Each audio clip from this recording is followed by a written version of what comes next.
If home is where the heart is, a roof is its shield.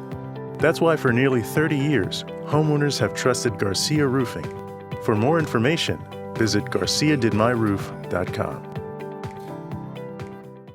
Secure your home with Storm Impact Windows. ReliefWindows.com.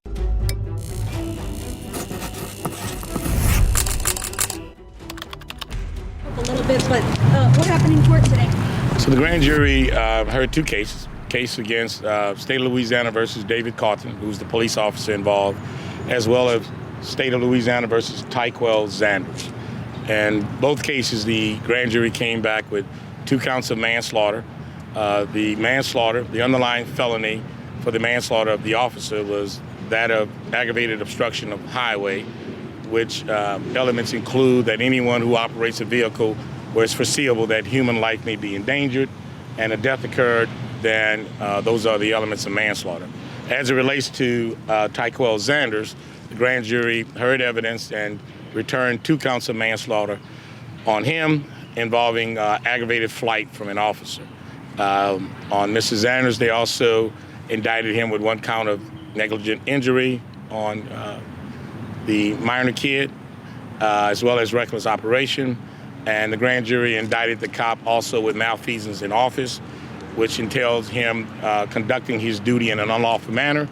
And they indicted him with the injury of the young minor kid, and as well as reckless op. So it's not about my heart, it's about their heart, and I'll step back and let them. I mean, we're here because of the tragedy that these folks went through, and I can't imagine a parent having to bury a child, so I'll just step back and let you ask that to them. I'm just happy for them that the process has just begun. Jason? Which Jason? Let's start with Jason Gill. Jason, what's going through your mind? And if you don't mind, tell everybody. A lot of people, I think, are screaming that. I feel right now, I feel relieved. I feel like justice will be served. That was the right call, in my opinion. I'd like to thank Tony and his team for pursuing that. Nothing will ever take it away. So, but I think that justice needs to be served in this case, and the evidence proves that. So, go ahead, Jason. Yeah, I mean, pretty much the same. I mean, can't thank the DA's office enough for going through with it, and the grand jury for bringing back the true bill the way it should be. I saw you guys crying in court as the decisions were read out loud. What did it mean? Just the system's working. I mean, we part of our soul's been amputated, through the loss, but our faith in the system can be restored. Anything else you guys want to say? Again, thank Tony and his team.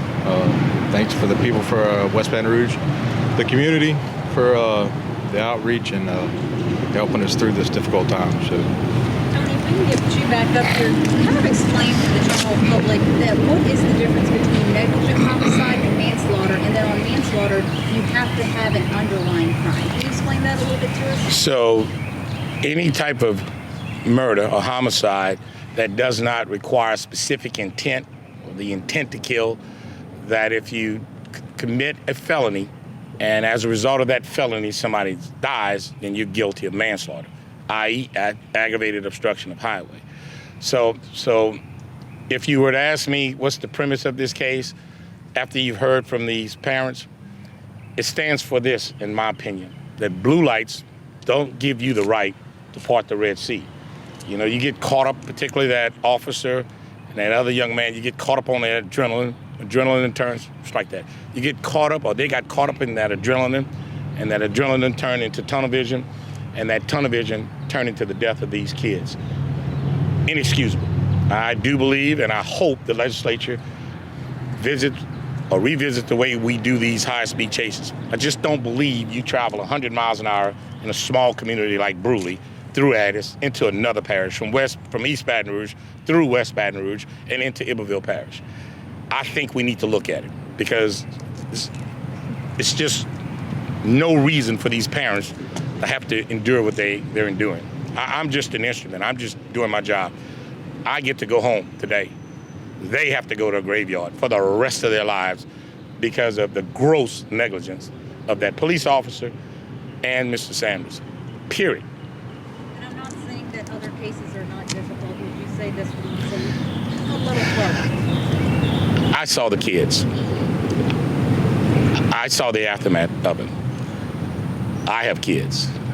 I don't even know. I'm a grown man. I don't want to tear up, but these are somebody's children. These are gifts from God. These are little angels. And I don't know what else to say. I don't like that question because it tugs at my heart, and I just want to be subjective. But it's hard on a case like this. I mean, I just relive the whole thing again. You know, I want to see it one other time when I take them to trial. If they want a trial, they'll get it. And I'll tell you the grand jury was unanimous. That's all I can say about it, but it was unanimous in their verdicts. And these were the maximum penalties that could have been brought. What's next process? Sorry. I'm going to meet with the family, and here again, and I say these folks because I'm country, but I've conversed with them, and they have directed us, but we follow the law. But this family has been inextricably intertwined in the decisions of this DA's office, and I do believe victims are the quarterbacks. So I'm happy to hear that they okay with it, but they played a major role. I mean, they went through all the facts with us. We've gone through some of the videos with them, and they knew every step that we were taking. And they will know all the steps that we would take throughout this process until he's either found guilty or they're found guilty or they plead guilty.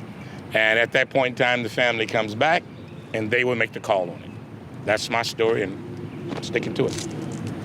Anything else? Just, I think you kind of covered what's next. Is there going to be a court date? So they get to, right now, Mr. Cawthon, I think, has been granted permission to leave the state. Week after next, I'm going to file a motion or something, and I'll get with the families to see whether or not the bond is sufficient enough for the charges. That's up to the judge, and my family members have to just tell me where they want me to go from there. But once he is arraigned, he's given 30 days to file his motions, and I'll file my motions. I'm going to give him open file discovery. I'm going to give him everything I got and ask for a quick trial date. The problem is there are a whole bunch of cases in front of the Gil Dunn case, and it's 18 months to 2 years sometimes before you can get it to trial. We'll be ready. We're ready now. And I'm not saying that arrogantly, but we have the evidence. We should be ready. And so I'm convinced now that we will persevere in this case. But they have to be given a fair opportunity to review all the evidence I have. There are experts, there are engineers, there are heat studies from the crush impact of the children's vehicle. So there's a whole bunch of evidence out there that I have to give to them, and they go hire their scientists or experts to review it, and then we can go forth with this trial. So it's the first day of many for this family. It's just a step in the ordinary course of what we do in the DA's office. But we will be with them. They will be on our side, and at some point they would take over the stage and get to tell these defendants the impact of their actions and how it has affected these folks for the rest of their lives.